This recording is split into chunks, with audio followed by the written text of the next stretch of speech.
kuangalia Ufaransa. Ukiwa Faransa? Yes, na watoto. Huko? Ufaransa, yes. Ninaiweka DSTV sasa.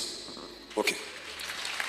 Kwa hiyo kwa tunachukua, tunasikiliza, tunafanya kwenye maji meza ya Bwana, nafanya kama wewe.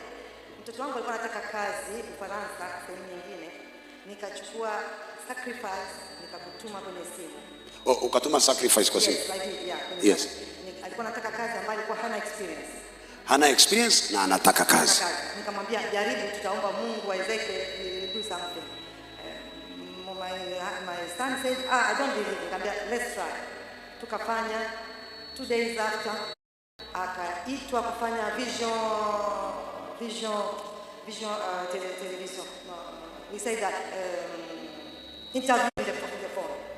Akaitwa kufanya interview. Interview kwenye simu. Yes. Akafanya interview. There were 8 people. Alichagulia only the one. Now he is in Ireland in France is working. Yeye ndio anafanya kazi sasa nchi ya Ireland kutoka Faransa ni kama kilomita, anafanya kazi. Amechaguliwa, alikuwa nani? Amechaguliwa yeye without experience. Through success. Tumpe Yesu makofi mazuri. Unajua tuko huku Kenya na hii neema inapeana kazi ya Ufaransa. Muulize mwenzako unasengenywa wapi? Ama muulize unang'aa wapi? Karibu sana. Asante. Mtoto wako sahi ako na kazi? Mtoto wangu ana kazi, yes. Nini unataka leo? Mimi nataka nyota kwangu na watoto. Alafu watoto wangu mwingine wa pili ana matatizo, anakunywa sana. 36 years hajaoa. So nyota, I know the nyota is the most important thing. Na mamake ameolewa? Hakuna. Wote wawili hawajaoa. Watoto wawili boys. Yes. Hawajaoa. Moja ako 36, moja 30. Moja 30. Wote hawajaoa. Na mama yao? Mimi nilikuwa nimeolewa lakini ni mpango wa kando. So I was the third wife. Ulikuwa mpango wa kando? Lakini sasa nataka kuwa mimi ni mke wa 3. Lakini my husband aliacha wote akanichukua mimi. So mimi sasa nataka kutafuta mume wa peke yangu. Wewe unasema sio nzuri kukaa. Sasa uliza, wewe watoto wako wakiwa wameoa, mwanamke mwingine achukue mabwana zao, waache, yani okay, niweke, wacha nikuongeleshe Kifaransa. Yeah. Tuseme ingekuwa ni wewe mke wa kwanza, mwanamke mwingine aje achukue bwanako, akuache, ungesikiaje? Vibaya sana.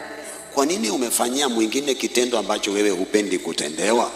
Ndio maana niko hapa, nikuchukua nyota ili nitafute mume wa kwangu. Asante, nipe mkono. Thank you so much.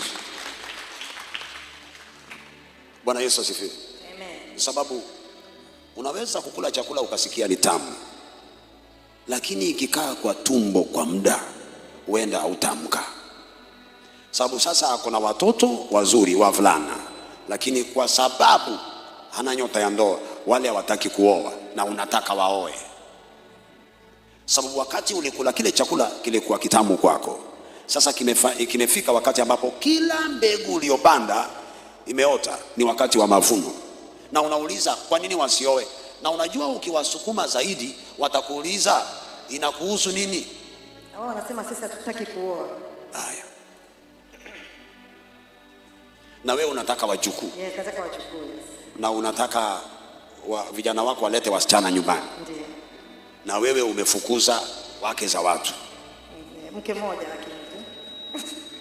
Wewe ni mke wa 3. Kwa sababu wa kwanza akamchukulia wa pili. Mimi nilimkuta na ule wa pili. Akamwacha afu ndo akanioa mimi. So mimi yule wa kwanza alifukuzwa na wa pili. Wa pili. Wewe ukafukuza wa pili. Sasa ulichokipanda watoto wako wanavuna. Ndio maana niko hapa. Okay. Mungu atakupa tamanio la moyo wako. Thank you so much. Bwana Yesu asifiwe. Wacha kufungulia microphone.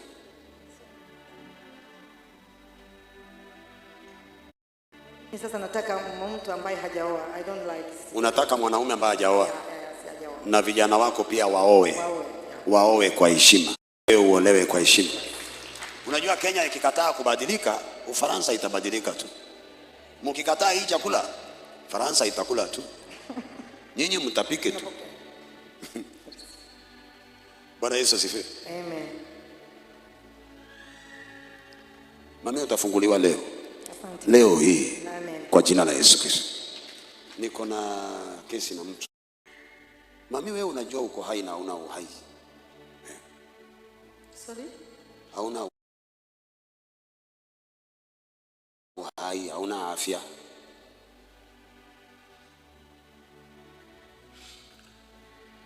Unatoka wapi? Nimetoka